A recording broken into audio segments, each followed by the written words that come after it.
name is Bond. James Bond. ในบรรดาภาคเดบิวต์ของเจมส์บอนด์ทั้ง 6 คนนั้น อีกหนึ่งฉากที่มีความสำคัญไม่แพ้ฉากไหนๆนั่นก็คือฉากเปิดตัวนั่นเองครับ เพราะมันเปรียบเสมือนเป็น first impression ของคนดูที่มีต่อเจมส์บอนด์คนนั้นๆถ้าจังหวะและลำดับการเปิดตัวทำออกมาได้ดี ก็จะช่วยทำให้บอนด์คนนั้นดูเท่และน่าสนใจขึ้นมาได้ทันที ในวันนี้ผมจึงอยากจะนำฉากเปิดตัวของเหล่าเจมส์บอนด์ทั้ง 6 คนมาจัดลำดับเรียงตามความชอบส่วนตัวของผมกันครับ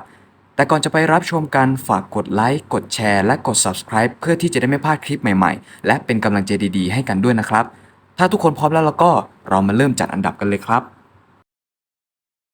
อันดับที่ 6 ผมยกให้กับฉากเปิดตัวของโรเจอร์มัวร์จากภาค Live and Let Die ครับ เพราะมันเป็นการเปิดตัวที่ค่อนข้างเรียบง่ายและธรรมดามากๆ และก็เป็นฉากเปิดตัวที่มาช้ากว่าคนอื่นๆด้วย เพราะตั้งแต่เปิดเรื่องมาจนกระทั่งฉากไตเติ้ลของเรื่องจบถึงจะเปิดตัวบอนด์คนใหม่ครับ และก็เปิดตัวมาด้วยการสวีทกับสาวตัวประกอบกันบนเตียงเท่านั้น ผมเลยรู้สึกว่ามันไม่ได้มีอะไรโดดเด่นหรือน่าประทับใจสักเท่าไหร่ครับ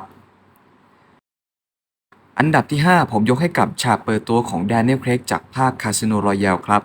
ผมชอบการที่ทำเป็นภาพขาวดำ มันทำให้ฉากเปิดตัวนี้มีความแตกต่างและมีเสน่ห์ในแบบของมันเอง แต่ก็รู้สึกว่ามันเป็นการเปิดตัวที่เปิดหน้ามาแบบกระทันหันเลยครับ แต่ยังดีที่ต่อจากนั้นยังมีการสาธยายถึงเหตุการณ์ก่อนหน้า ซึ่งทำให้เราได้เห็นถึงฝีมือในการต่อสู้และความเลือดเย็นของบอลคนนี้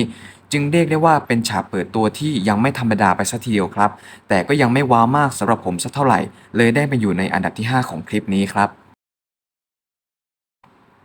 อันดับที่ 4 ตกเป็นของจอร์จ เลเซนบี้ครับจากภาค On Her Majesty's Secret Service เป็นฉากเปิดตัวที่ผมรู้สึกว่ามีลูกเล่นและมีความเก๋มากที่สุดนะครับ เริ่มจากที่บอนขับรถแอสตันมาตินไปตามทาง เลยใช้จังหวะนี้ค่อยๆเผยให้เห็นใบหน้าบางส่วนของบอนคนใหม่ แล้วใช้เวลาอยู่พักหนึ่งก็ให้บอนเข้าไปช่วยเหลือหญิงสาวคนหนึ่ง ซึ่งก็คือนางเอกของภาคนี้ที่กำลังตัดสินใจจะจบชีวิตตัวเอง เป็นฟีลแบบพระเอกขี่ม้าขาวมาช่วยนางเอกยังไงอย่างนั้นเลยครับ จากนั้นพอได้จังหวะเหมาะๆบอนก็กล่าวประโยคสุดอมตะที่ว่า My name's Bond. James Bond. พร้อมกับเปิดหน้าไปในตัวด้วยเลยครับ แต่ก็ยังไม่จบเพียงเท่านี้ เพราะต่อจากนั้นบอนก็ได้โชว์ฝีมือและทักษะการต่อสู้ของเขาด้วยการรับมือกับลูกน้องทั้งสองคนของพ่อนางเอก และผลปรากฏว่าบอนก็ล้มสองคนนั้นได้อย่างอยู่หมัดเลยครับ ดังนั้นผมจึงยกให้ฉากเปิดตัวของจอร์จ เลเซนบี้ขึ้นมาอยู่ในอันดับที่ 4 นั่นเองครับ This never happened to the other fella. อันดับที่ 3 คือฉากเปิดตัวของทิโมธี ดัลตันจากภาค The Living Daylights ครับ เริ่มตั้งแต่การที่มีสายลับรหัส 00 ถึง 3 คนได้เข้าร่วมภารกิจการซ้อมรบกับหน่วย SAS ซึ่งทำให้ผู้ชมต้องรอลุ้นและรอดูว่า 1 ใน 3 คนนี้คนไหนคือเจมส์บอนด์กันแน่ จากนั้นก็เริ่มทยอยเปิดหน้าของสายลับแต่ละคนมาให้เราเห็น เริ่มที่คนแรกคือสายลับ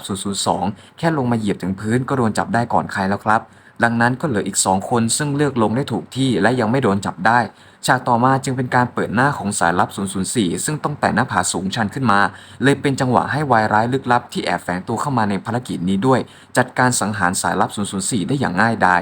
ด้วยเสียงร้องของ 004 จึงทำให้เจมส์บอนด์ของเรารู้ตัวถึงความไม่ชอบมาพากลในภารกิจนี้นั่นเองครับ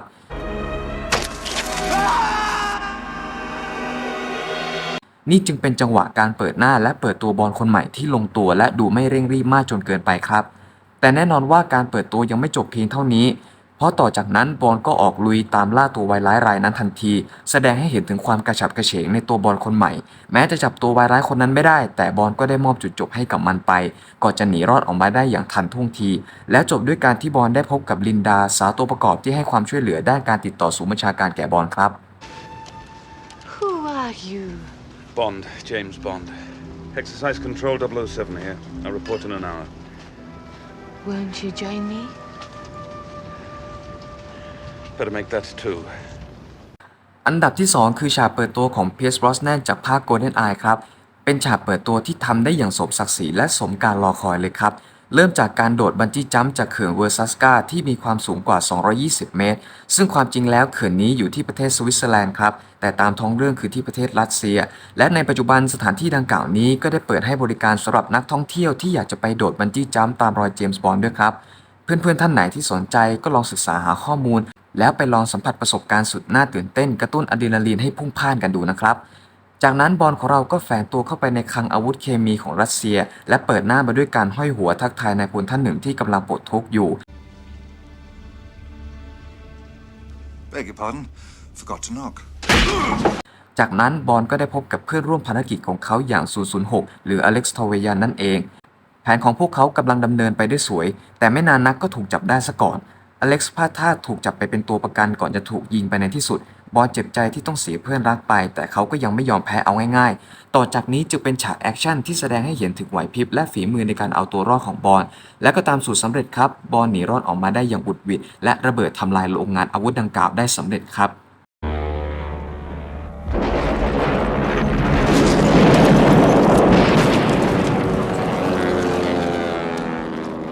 อันดับที่ 1 คือฉากเปิดตัวของชอน คอนเนอรีจากภาคด็อกเตอร์โนครับ เป็นฉากเปิดตัวที่เรียบง่ายแต่น่าจดจำมากๆครับ โดยบอนด์กำลังอยู่ในคาสิโนแห่งหนึ่ง และกำลังวัดดวงกับหญิงสาวคนหนึ่ง ซึ่งในฉากนี้จะค่อยๆเผยให้เห็นบางส่วนของบอนด์เริ่มจากด้านข้างลำตัว ไปจนถึงมือพร้อมกับน้ำเสียงผ่านบทสนทนาเล็กน้อยกับหญิงสาวตรงหน้าของเขา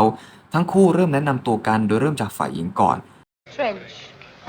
Sylvia Trench. จากนั้นก็ตัดฉากเปิดหน้าของบอนด์ขึ้นมาพร้อมกับประโยคสุดอมตะอีกเช่นเดิม Bond. James Bond. สิ่งที่ผู้ชมได้เห็นนอกจากใบหน้าอันทรงเสน่ห์แล้วยังเป็นมาสสุดเนี๊ยบในชุดทักซิโดสุดหรูที่เขาสวมใส่ในค่ำคืนนั้นด้วย และต่อจากนั้นบอนด์ก็ถูกเรียกตัวให้เข้าพบเอ็มหัวหน้าของเขาทันที ดังนั้นฉากต่อจากนี้จึงเป็นการทำความรู้จักกันระหว่างบอนด์กับซิลเวียเทนส์ก่อนที่บอนด์จะเดินออกจากคาสิโนไปนั่นเองครับ เป็นยังไงกันบ้างครับกับการจัดอันดับฉากเปิดตัวในครั้งนี้ และเพื่อนๆชื่นชอบฉากเปิดตัวของเจมส์บอนด์คนไหนมากที่สุด สามารถคอมเมนต์ร่วมพูดคุยกันที่ใต้คลิปนี้ได้เลยนะครับสำหรับวันนี้บอนด์แฟนฟอยเวอร์ก็ขอตัวลากันไปก่อน และพบกันใหม่ในครั้งหน้า สวัสดีครับ